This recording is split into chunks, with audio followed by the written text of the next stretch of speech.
Hi there, it's Alexandra from the Middlesized Garden YouTube channel and blog, and this week I've been up to London's Canary Wharf to the Sipping Rooms where I met Heston Blumenthal and the Fat Duck team, and I asked them for their top tips on barbecuing for friends. Heston Blumenthal is a very well-known cook. His Fat Duck restaurant has been named #1 of the top 50 restaurants in the world, and he himself has won many chefs' awards.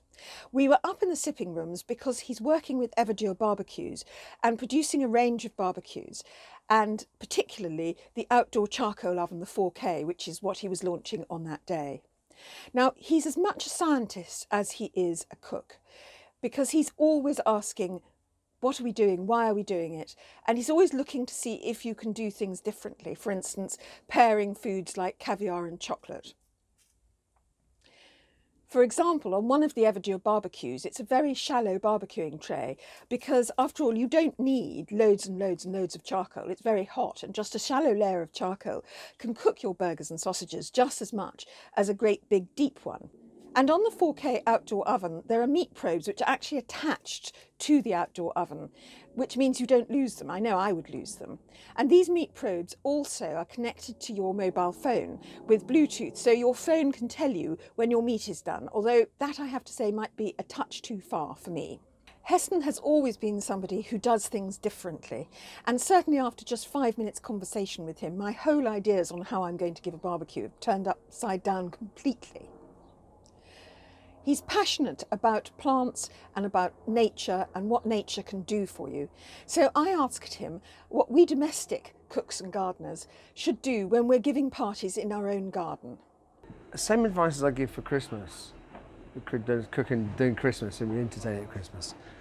Don't do too much. I think it's don't try and do too much. Focus on what you do.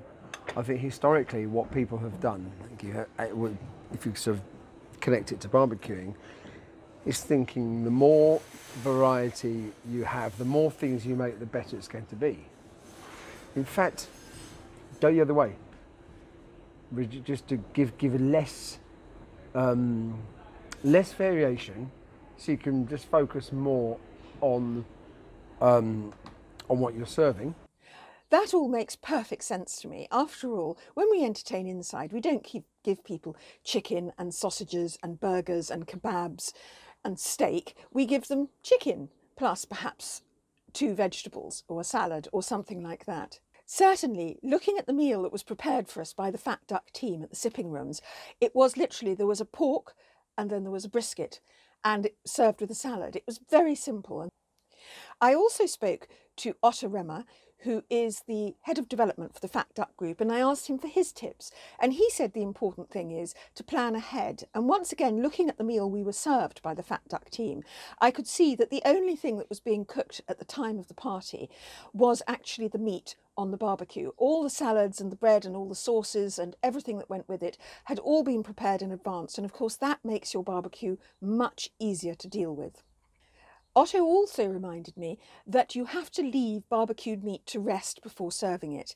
To cook an ideal steak, he says you need to turn it about every 10 to 15 seconds and cook it on each side for 2 to 3 minutes, depending on how rare or well done you want your steak. But then leave it to sit for 5 minutes, and the juices won't come out when you cut it. And you can see that in this brisket here. So what about decorating your garden? If you've got anything you can use from your garden, could just be some leaves, some lovage or something. Use it, and make a big point of using it. Enjoy it.